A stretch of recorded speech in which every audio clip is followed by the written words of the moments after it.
Baik, selamat malam teman-teman semua. Kali ini kita akan membahas salah satu paper yang kita, pelajari yang berjudul iOS Mobile Malware Analysis ya. Jadi, mungkin bisa lanjut, Mas. Jadi outline yang akan kita jelaskan dalam pembahasan kali ini adalah yang pertama, yakni, malware analysis pada iOS ya.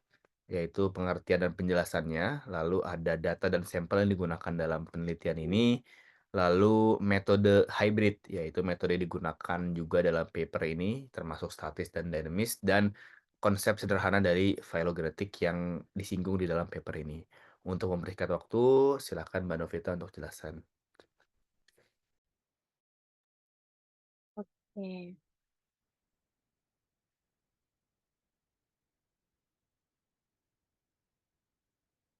sebelum kita mendalami lebih lanjut, kita kita bahas dulu untuk pengertian malware analisis iOS itu sendiri.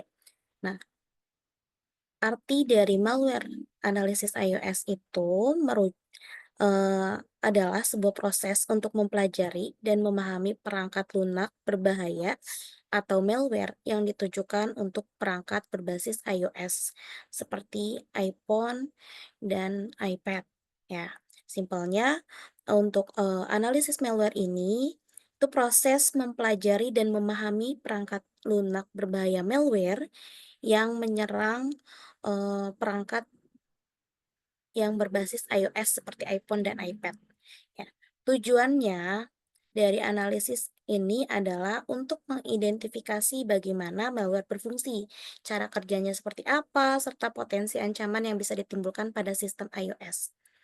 Ya, nah latar belakang atau poin-poin yang mendasar sehingga menimbulkan jurnal ini dibentuk adalah yang pertama dari latar belakangnya itu tren serangan malware telah beralih ke iOS dengan peningkatan penggunaan smartphone dan aplikasi, serta potensi risiko yang ada pada layanan seperti perbankan online dan media sosial. Artinya apa?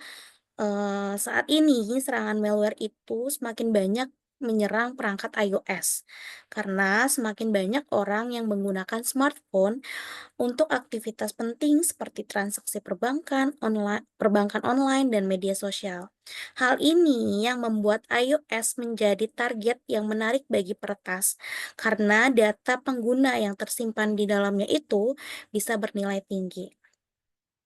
Nah, yang kedua, kurangnya penelitian dari iOS itu sendiri. Studi tentang malware di iOS relatif sedikit dibandingkan dengan Android.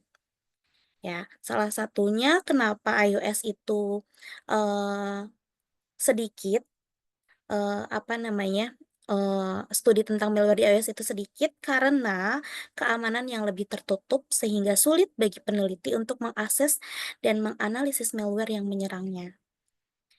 Nah, yang ketiga, arsitektur unik. iOS memiliki struktur dan kontrol yang berbeda dengan potensi eksploitasi melalui jailbreak atau celah aplikasi. Nah, iOS itu memiliki sistem keamanan yang lebih ketat kan, tadi sudah disinggung. Dia lebih ketat daripada Android. Karena apa? Karena Apple mengontrol semua aplikasi yang masuk ke App Store. Namun, ada beberapa cara bagi malware untuk masuk ke dalam sistem iOS, seperti jailbreak atau proses pembukaan batasan keamanan iOS dengan mengeksploitasi kelemahan dalam aplikasi yang ada.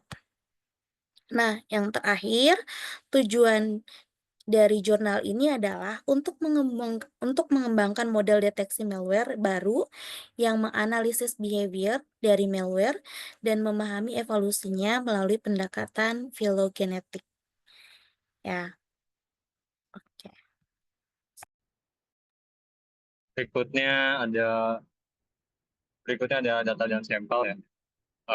Pada penelitian ini atau jurnal ini menggunakan dataset malware yang berasal dari sumber website yaitu Contagio sebanyak 50 sampel yang diambil ya untuk dianalisa dalam penelitian ini.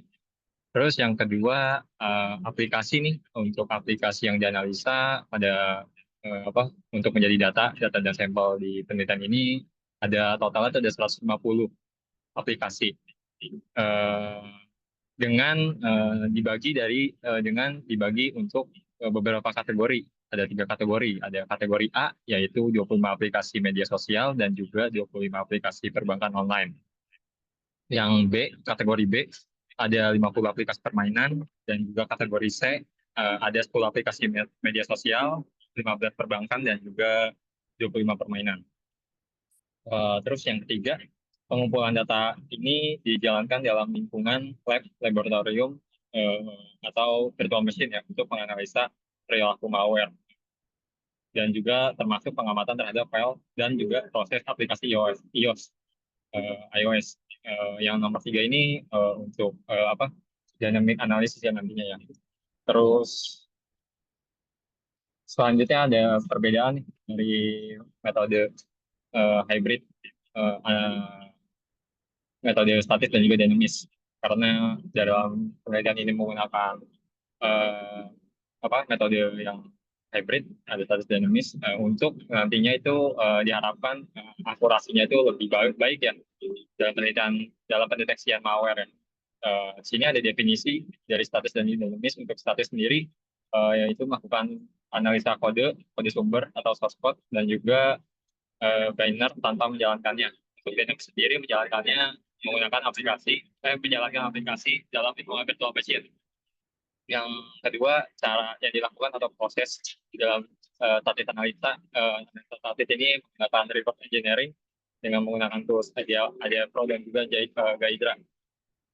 Selanjutnya juga pemeriksaan dependensi dan juga penggalian metadata. Untuk Dynamics sendiri ini menggunakan lingkungan terkendali atau VM untuk monitoring dan juga memantau aktivitas seperti akses file dan jaringan.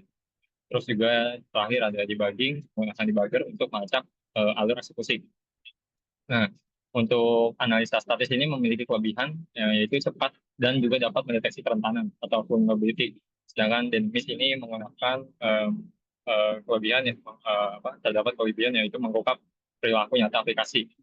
Sedangkan untuk kekurangan statis tidak dapat melihat perilaku aplikasi saat berjalan. Kalau Dynamics, kekurangannya itu proses lebih lambat dan juga resiko penghindaran deteksi oleh malware. Baik, sekarang saya akan jelaskan konsep filogenetik. Jadi yang sudah sempat disinggung oleh Mbak Novita, di dalam paper ini dijelaskan bahwa, dalam menganalisa sebuah malware dalam aplikasi iOS itu menggunakan pendekatan filogenetik. Jadi kita harus pelajari dulu secara basic apa itu filogenetik. Jadi filogenetik ini adalah studi tentang suatu hubungan evolusi antar, organisme berdasarkan kesamaan dan perbedaan karakteristik ya. Jadi kalau kita perhatikan bahwa, kita bisa melihat adanya hubungan ya antara suatu organisme dengan organisme lain dengan cara, melihat perbedaan gitu ya dari karakteristiknya. Nah, biasanya konsep ini digunakan dalam biologi untuk memahami bagaimana spesies itu berevolusi dari nenek moyang yang sama. Nah, konsep yang sama ini bisa kita terapkan dalam dunia digital juga, khususnya dalam analisa malware. Lalu bagaimana filogenetik ini diterapkan dalam analisa malware? Nah, sama seperti organisme, malware juga itu mengalami sebuah evolusi. Para hacker itu sering mengambil kode dari malware yang lama, lalu memodifikasi lagi atau menambahkan fitur baru untuk menciptakan varian yang baru. Nah, dengan menggunakan pendekatan filogenetik, kita bisa membuat pohon filogenetik malware ya, yang menunjukkan hubungan antar varian dengan varian lainnya gitu kan. Bagaimana mereka berkembang dan pola mutasi yang terjadi. Nah, apa sih manfaat pendekatan ini, khususnya dalam, menganalisa malware? Nah, dengan memahami hubungan antar malware, kita bisa lebih cepat mengklasifikasikan ancaman baru atau mengidentifikasi teknik yang digunakan oleh si malware tersebut. Atau juga bahkan bisa memprediksi bagaimana malware ini akan berkembang di masa depan. Dan ini sangat berguna dalam deteksi dini dan pengembangan sistem keamanan lebih baik.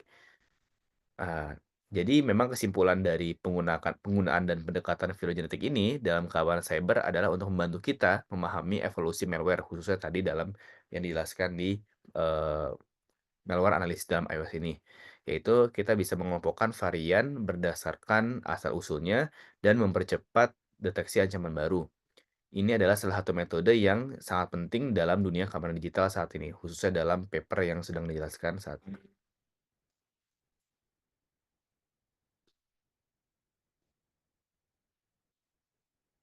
Baik, itu saja penjelasan dari kami terkait, paper rujukan kita yakni, malware analisis iOS.